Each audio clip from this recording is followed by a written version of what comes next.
If I were to describe fall fashion 2026 in one word, I would use interesting, because the season feels like fashion is becoming really interesting again. There is so much happening this year. We're seeing more color, more pattern, more texture, and more shape. We're seeing fringe, animal prints, styling around the waist, interesting hemlines, slouchy bags, charms, dramatic shapes, and we're seeing so much color. And usually you have a color that kind of dominates a season, but not this season. And personally, I am very here for an interesting fall season. I feel like I have done such a great job at building out my basic wardrobe. I know the jeans I like, I know the t-shirts I like, I know the fits I like, and I feel like I am finally at a point with my wardrobe where I want to start adding points of interest. And I think that this autumn season is perfect because there is so much happening, so it feels like the perfect season to be able to do this. For the last few years, things have felt simpler. We've had quiet luxury, very simplified styling, lots of neutrals, and I think people have just got a little bit bored of everything looking very similar. And I do think there is something broader happening too. With AI becoming so prevalent and everything feeling so optimized and corporate, I think there is this growing appetite for things that feel more individual, more creative, and just a little bit less perfect. Brands are paying attention and are responding to what we want. So now it feels like we're getting choice back. More color, more prints, more texture, more personality. And for people who care about building out their long-term wardrobe and finding their own style, I think that this season is a really important season to take advantage of the choice that we have right now. So that's what we're getting into today. For 2026 trends, I'm personally shopping, how I'm adding them to my wardrobe, and how I'm avoiding adding them to my wardrobe. And obviously, I'm not saying the things that I'm choosing to skip you should avoid. I'm working on building out my own personal style, so my wardrobe is going to look completely different to yours. Instead, think of this video as inspiration for how to think about trends and look at trends and how it best applies to your wardrobe. Hi, I'm Nicole and this is Becoming Uncultured. If you're into fashion, brand discovery, and figuring out what you like versus what is just being pushed to you right now, make sure you come and join us over here on this corner of the internet by subscribing to the channel. Also, before we get into anything, I need to quickly address something. I know the title of the video is fall, and I know I live in America and I know that we say fall, plus I'm from England and it just doesn't roll off the tongue quite as seamlessly as autumn. So if you hear me switch to autumn, we're still talking about the same thing. It just feels a little bit more natural to me. Anyway, back to the video. So one of the first trends that has really caught my attention is fringe. I am seeing fringe everything. Fringe jackets, fringe bags, fringe scarf. It's everywhere and it's hard to miss. And for me, I'm definitely more interested in the movement that fringe can add to an outfit. I definitely don't want to go and fill my wardrobe with fringe. I think that would be very anti what I'm trying to build, but I do see how fringe is a great way to make your wardrobe interesting. So the first way I'm thinking about incorporating fringe is I'm thinking about buying a fringe silk scarf from Dish. I'm thinking about buying it in white and in black. My wardrobe does lean relatively neutral, and I think a way to make a more neutral wardrobe interesting is by adding in different textures. So I think a silk scarf or two silk scarves could be a really interesting contribution to my wardrobe. I'm just thinking, how sleek would white jeans, a white baby tee, and then a silk white scarf look? I just think it's a really easy way to elevate a simple outfit. I just feel feel like it would really suit my wardrobe already, and I think I'm pretty sold on this. I just waiting to decide if I'm buying both scarves. I will say, and this is on the Dish website too, I am seeing people style these silk fringe scarves around their waist, and personally that is something that I'm going to be avoiding. I definitely feel like it looks cool in photos, but I just don't see that being practical for me. I think about how I'm a very fidgety person, so one, there's that, but two, I just think sitting down, walking upstairs, I don't know, I think I would just be repositioning it all of the time. I like to create outfits that are a little bit more difficult to pin to a year. I like a bit more of a timeless look, and I just feel like when we look back in 2 years, it's going to be very easy to pinpoint the to autumn 2026. And so for me, I think it's something that I definitely am planning to skip. If you are somebody that already does a ton of styling at the waist, then I definitely think that this makes sense and you've figured out the practicality behind it. But for me, I'm going to just wear my scarf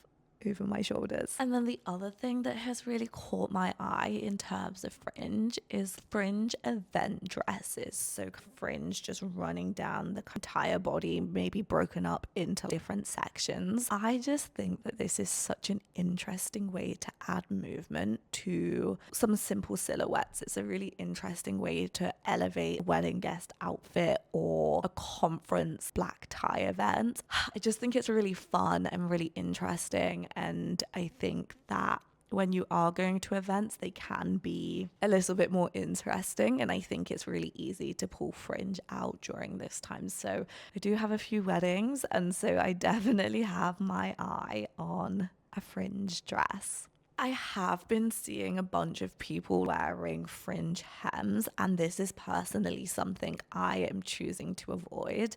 I've been seeing a ton of fringe leather skirts, and I think it looks so cool. But for me, I just know that I wouldn't reach for that next year. I personally would rather invest in a really nice leather skirt that's a little bit more simple silhouette that aligns with the kind of fit that I like long term in my wardrobe, more in line with my basics, and then adding and bringing the fringe to my outfit. I think that styling it that way just has longevity in mind, and I just think in 3 years I would be able to repeat that outfit formula and it wouldn't be outdated. The second trend that I'm absolutely loving is animal print. I have been craving an animal print season for so long, and I didn't expect it to come back with such a bang. There are so many different animal prints dominating right now. Two animal prints that I'm really interested in right now are zebra and deer. So with zebra, I have already started working this into my wardrobe. I'm going on a bachelorette trip next month, and one of the themes is animal print. So I was like, perfect. So I grabbed this slightly sheer dress from Zara, and I thought that this dress would double up as a perfect evening dress while I'm in Brasilia. And then I do definitely want to go a little bit further with zebra print. I would love to get a vintage looking bag, and I think there is so much zebra print out there right now that hopefully should be really easy to find. If you guys have seen a vintage looking zebra bag, drop it in the comments. And then with deer, I haven't quite figured out yet how I want to introduce it into my autumn wardrobe, but I think it's a really interesting animal print. It's definitely something that we have seen a lot less. I think the leopard print and zebra definitely cycle in and out a lot more, but I think deer is really unique, and I do think we are going to see it trend over the next year, 2 years potentially. And I just think it's a great opportunity to snag a really interesting animal print that doesn't come into circulation that often. And then I am seeing everybody talking about croc effect, and personally I'm just avoiding croc effect. I've never really been a huge fan of croc print leather. I just prefer a smooth leather or a more grainy leather. I'm not sure. The croc effect just doesn't do it for me. So I would definitely be skipping the croc print or the croc texture. So the third thing I'm interested in, and this is a little bit more difficult, it's not one particular trend like animal print, it's a bit more of just an overarching view of what I'm seeing. So it's this broader movement towards more texture, more shape, more dramatic styling, and just more personality. People keep talking about this move towards maximalism and opulence. And I'm definitely not about to show up tomorrow and have a maximalist wardrobe, because that is just not me. But I'm definitely interested in snagging some statement pieces and some more interesting textures. An area that I'm interested in, and I've been interested in this for a few years now, is adding some more silk into my basic wardrobe. I love the way a silk top can just elevate what feels like a really simple outfit. I got myself a silk halternet back in July, and she's beautiful, and I paired her with some linen trousers and I loved it so much. Just love to double down on this. I would love to find a good pair of satin silk trousers, and ideally before I go to Brazil I would love to find a pair of green silk shorts.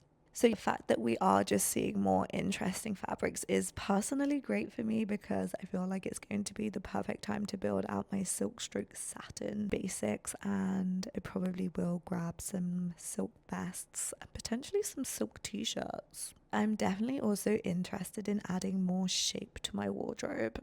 I got this funnel neck jacket from Nanushka back in the spring, and I was so excited when I started seeing more interesting shapes and jackets come into mass market. I don't think funnel neck jackets are for everybody, but personally this is a look that I have loved long term, and this Nanushka jacket particularly. I love that it's a very simple color, but yet the jacket itself is so interesting. I love funnel necks. The funnel neck trend just really reminds me of Alexa Chung, and so personally it's something that I've wanted to add to my wardrobe for quite some time. Yes, I do think that this trend will move on, but I do think that long term, it's very me. It's very something that I am drawn to. And I thought a fun way to add this to my wardrobe with long term in mind was to lean into my core color. So for me, that's like black, brown, navy, and cream. And then aside of maximalism, that I'm personally avoiding the novelty accessories trend that we're seeing right now.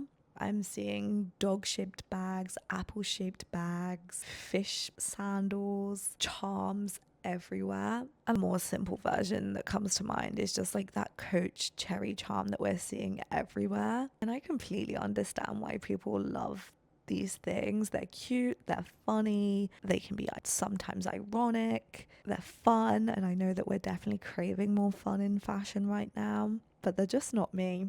I'm just definitely more interested in adding texture and shape to my wardrobe. So up next we have color. There is so much color happening this season. We're seeing reds, blues, greens, oranges, completely different versions of those colors. Like with blue, we're seeing this baby powder blue, and we're seeing a cobalt blue. And I'm not looking at every single color. I've really been building out blues and reds in my wardrobe, and they are in mass production right now. So it just feels like a great time to experiment with these colors and add them into my wardrobe a little bit more. So I already love navy. Darker blues are very much me. They are part of my staple wardrobe. I love a dark blue denim. I love a navy baby tee, but something I'm interested in experimenting a little bit more with is the powdered baby blue that we're seeing right now. I don't think I will add this to my core basics, but I am really interested in accessories. So I have seen these gorgeous wedge shoes, and I think that they are beautiful. cool. They're a little bit expensive, so I'm on the fence, but I do look at them every day. And kind of the same with red. I definitely have been integrating red into my wardrobe a lot more than I have this kind of powdered blue, but I would love to snag some red accessories, make some gold earrings with red potentially. I would love a red bag. I feel like because I've really nailed down my basics, I'm really now just trying to build out my accessories in general and add some interesting accessories into my wardrobe. And then on to my final trend, which isn't technically a trend. It's something that happens every autumn. And I think for people who care about investing long term into their wardrobe, I think this is one of the best autumn shopping hacks that I have personally adopted to help save myself some money. So in the autumn season, we have Labor Day sales, we have Black Friday sales in the autumn season. And these are shopping events that come around every single year. And so in autumn, I'm actually really interested in shopping the boring stuff, my basics. I like to stock up on my basic t-shirts. If I need coats, I will use this season to get a nice basic coat, and then also investing into like some of those higher quality basics. So think wool, cashmere. Higher quality fabrics don't really go on sale throughout the year, but between Labor Day and Black Friday, I know that Aritzia and Reformation both had sales on their higher quality basics in 2025, and they were some of my favorite pieces that I got in the autumn season of 2025. And so I will definitely be using this autumn season to stock up on things like that. And so there we have it. That is how I am going to be shopping the trends that we are going to see cycle in autumn 2026. And I'm really excited for this season because, like I said at the start of the video, I feel like I already have my basics nailed. And I just think that this season is going to give me the opportunity to really define my style and get some great statement pieces that work with my wardrobe long term. I would love to know how you're planning to shop the 2026 autumn trends, so let me know in the comments. But for now, I am going to leave this video here, and if you did enjoy the video, please do subscribe and give the video a thumbs up.